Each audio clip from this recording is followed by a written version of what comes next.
This is FE Peer Review. The date is July the 5th, 2021. Brandon, can we verify Google Earth? This is a quick response to something I heard on a video today that I enjoyed very much.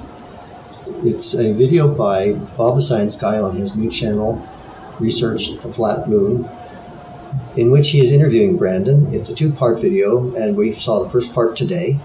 In that video, Bob asked Brandon about whether he is comfortable using distances taken from Google Earth. And I want to play about 45 seconds or so of that video of Brandon's response. He seems basically to be comfortable with the idea, but expresses some reservations about it. And I want to show him that he has it in his power. He himself can personally verify, obtain the information he needs to deal with those reservations. So let's start by just simply looking at that little bit of dialogue from Bob's video with Brandon as his guest.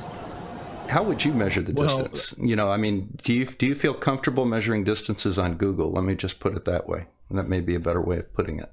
Do you feel comfortable with the measurement distances that are on Google Earth? For the most part, short distances, yeah, I don't have a problem with it.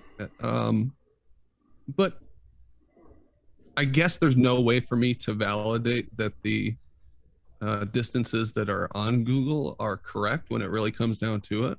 Okay. They tell me that it's 50 miles from Detroit to Saginaw. It's pretty accurate, I'm sure, but there's no way for me to say for sure that those measurements are exact. I wouldn't bet my life on it, Brandon, you have it within your power to find out whether Google is accurate or not. It's actually quite easy. Here's something you can do. This is something I have done myself.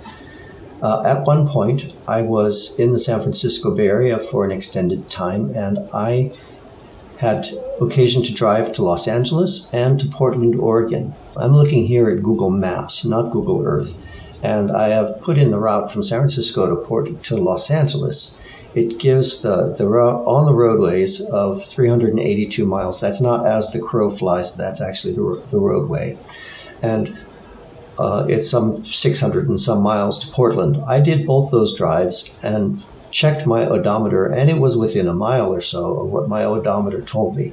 So I would consider that. I consider my odometer trustworthy, which is also something you can easily check.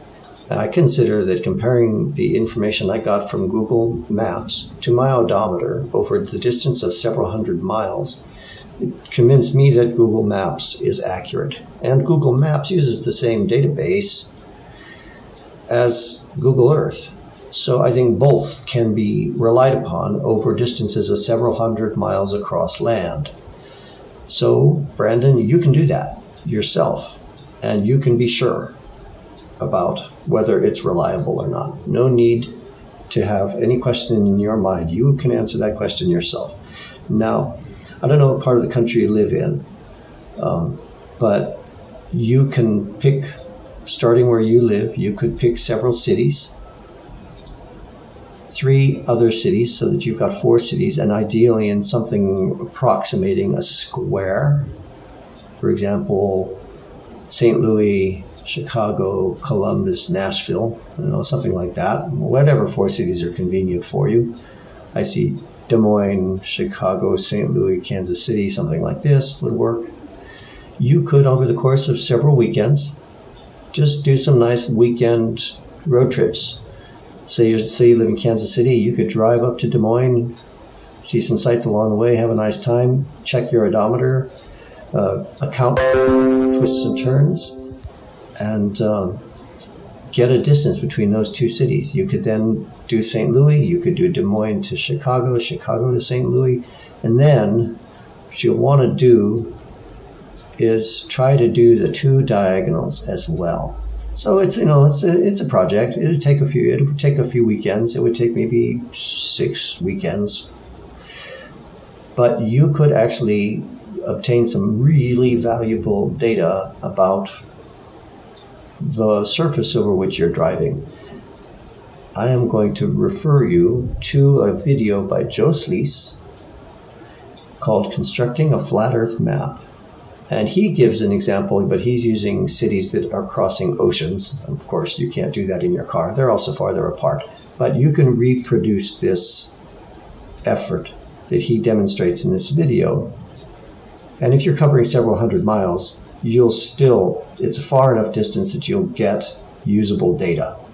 So the idea is you drive the square, you drive the diagonals, you get all the distances, and then you see whether those distances will lay flat or not. Do they match as a group on a flat surface? This video by Jos Leys shows the concept in more detail. I encourage you to look at it. I'll put a link in the description. So, Brendan, it's been interesting and enjoyable listening to you on Bob the Science Guy's channel there. And I'm looking forward to the next episode. There's a lot you can do, and you can have some fun doing it too. I like road trips. I like weekend road trips. So why not give it a try? I'd like to touch very briefly on just one other point, and that is that I have heard certain people claim that Google Earth and Google Maps is a flat Earth map. Well, let's see here. Is Google Maps a flat Earth map? I think I see what looks like a sphere. So if this resolves into a sphere as I pull out, I think it's reasonable to claim that it is not based on a flat database. We can dig deeper into that if we need to. I will show you something else that happens as you move around on it. Take the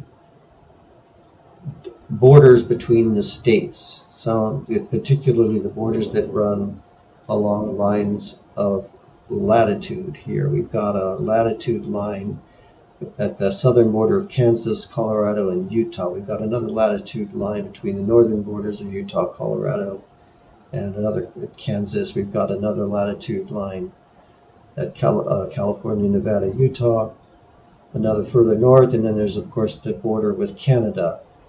You can definitely confirm that those lines of latitude are, in fact, consistent lines of latitude. The line that we see on this map can be confirmed through direct observation of the sun at noon. That is a latitude line. Now, this is a different latitude line, and it can be confirmed that all of the points on this line are in fact at the same latitude simply by observing the sun at noon on a certain day.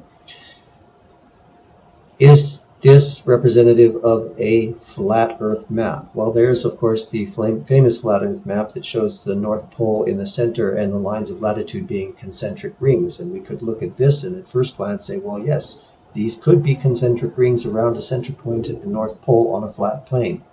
But in that case, the lengths of the latitude lines, the radii on the flat Earth map of each latitude would follow a certain pattern based on a flat surface and concentric circles, and that the proportions between them, whereas the latitude lines on a sphere will follow a different pattern in terms of the ratios between their lengths.